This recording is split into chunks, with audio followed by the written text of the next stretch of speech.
வரவேற்புரை ஆற்றியிருக்கக்கூடிய கரூர் மாவட்ட கழகத்தினுடைய செயலாளர் என்னுடைய இனிய சகோதரர், அருமை சகோதரர், பாசமிகு சகோதரர், ஆற்றல் மிகு சகோதரர், செயல் வீரர் செந்தில் பாலாஜி அவர்களே, இந்த ஆண்டு முப்பெரு விழாவை கரூர்ல நடத்த வேண்டும் என்று அனுமதி கேட்டு அருமை சகோதரர் செந்தில் பாலாஜி அவர்கள் என்னிடம் வந்தார். நானும் ஒப்புதல் அளித்தேன். பொதுக்கூட்டம்னு சொல்லிட்டு மாபெரும் எழுச்சி மாநாட்டையே இங்க ஏற்பாடு செஞ்சிருக்கிறார் செயல் வீரர் செந்தில் பாலாஜி அவர்கள்.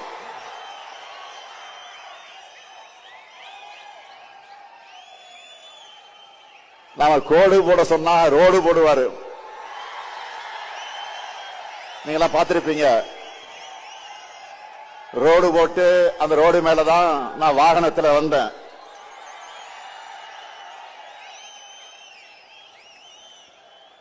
மேற்கு மண்டலத்தில் எதிரிகளுக்கெல்லாம் ஒரு சிம்ம சொப்பனமாக இருக்கக்கூடியவர் தான் நம்முடைய செந்தில் பாலாஜி அவர்கள்.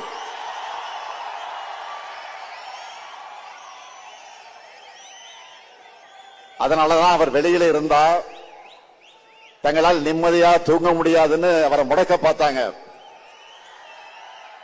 ஆனா அவரை முடக்க முடியுமா? எடுத்த பணிய வெற்றிகரமா முடிச்சு காட்டுவார். நான் உறுதியா சொல்றேன், கழக வரலாற்றிலே இப்படி ஒரு பிரம்மாண்டமான முப்பெரு விழா நடந்திருக்காது.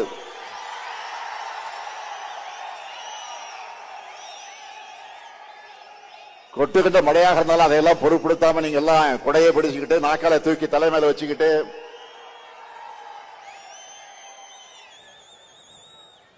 இந்த நிகழ்ச்சியை நடத்திக்கிட்டு இருக்கீங்களே, அது ஒன்றே சாட்சி. இந்த நிகழ்ச்சி சிறப்பாக இருக்க வேண்டும் என்று உழைச்சிருக்கக்கூடிய அருமை சகோதரர் செந்தில் பாலாஜி அவர்களுக்கும் அவருக்கு துணை நிற்கக்கூடிய கரூர் மாவட்ட கழக நிர்வாகிகள் அனைவருக்கும் என்னுடைய பாராட்டுக்கள், வாழ்த்துக்கள். இந்த ஆண்டு முப்பெரு விழாவை கரூர்ல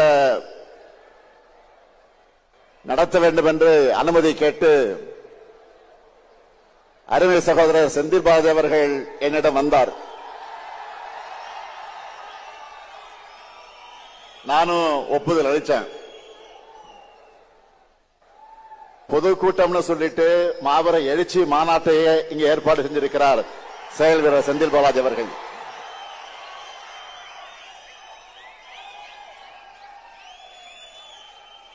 நாம கோடு போட சொன்னா ரோடு போடுவாரு. நீங்க பார்த்திருப்பீங்க. ரோடு போட்டு அந்த ரோடு மேலதான் நான் வாகனத்தில் வந்தேன்.